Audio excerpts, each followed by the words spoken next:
Well, it started out like a very nice spring day, but things are changing. Things are definitely changing. A lot of cold air returning to most northeast Ohio over the next 24 hours. But Tracy, still tracking a couple of at least stronger storms, especially in our southern communities late this afternoon.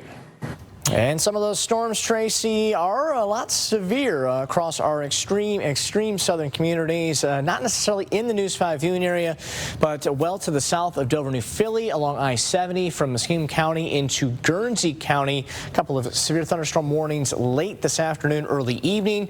But you'll notice a lot more yellow counties popping back in. That is a severe thunderstorm watch, and most of this goes through about midnight tonight.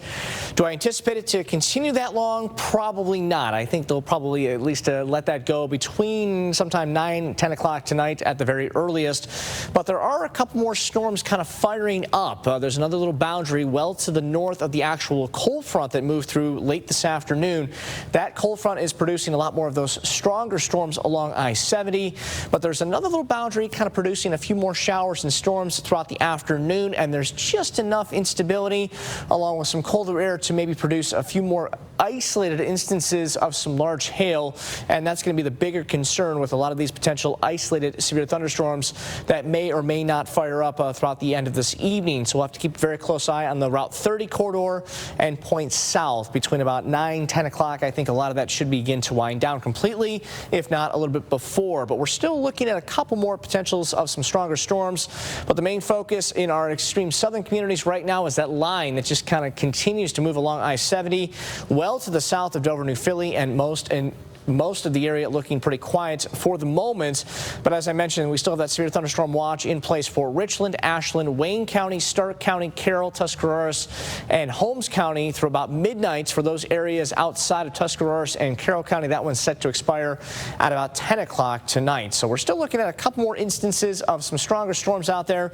Downtown Cleveland, a far cry from what it was earlier this afternoon. Winds out of the north at 18, 42 degrees currently, some mid to upper 40s. Mansfield into Worcester, and 55 right now in Akron. So certainly some much cooler air filtering back in. Yeah, a plethora of seasons. We go from early spring to maybe even early summer towards the south to fall, if not early winter, towards the north, and everything in between. So yeah, a lot of chilly air returning from that north and northwesterly direction. You can really tell where that cold front is. Those lines kind of converging right in the middle of your screen just south of Coshocton. That's the main front, but there is a little bit of concern for some gustier winds along the lakeshore. 10 to 20 mile per hour gusts a possibility this evening, and we're talking wind chills. 33 it feels like in Elyria towards Cleveland, 33 in Menor, and upper 30s right now in Menor. So if you're Medina, excuse me, if you're traveling anywhere along I-90, you will need to keep both hands on the steering wheel, as we'll be tracking more rain throughout the second half of this evening, with an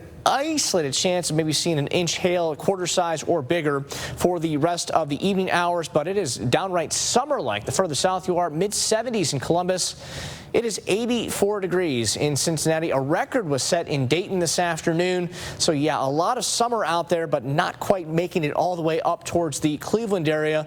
And temperatures will be well below average to start off the new work week. A brief reprieve with some above average conditions before we see some more cooler air to round out the week. So showers, a few more thunderstorms possibility this evening. A lot of this will begin to fade out before midnight, and then we'll be talking those 30s for many areas as we wake up tomorrow morning, with potential for maybe some lake effect snowflakes to start off the day Monday. Yeah, hard to believe we've gone from about 80s to 30s within 24 hours, but yeah, that's Ohio for you. And the potential for some snow showers will linger for most of the morning, even into the afternoon. Thankfully, not a lot of accumulation anticipated, well under an inch, but there could be some slush on the vehicle early tomorrow morning through the afternoon. And then we'll be talking a little bit less of that snow once we get into the second half of the Monday night into early Tuesday time frame. But it can be downright cold for the start of the new day on Tuesday, and things will get a little bit better by Tuesday afternoon. But we'll certainly probably need a light jacket or a sweatshirt at least for the afternoon hours, with those temps in the upper 40s, more sunshine. Mid to upper 50s on Wednesday ahead of our next front, which is due to arrive late Thursday, bringing more showers, maybe some storms to the area Thursday evening, Thursday night. A few more raindrops on Friday during the morning, highs only near 40.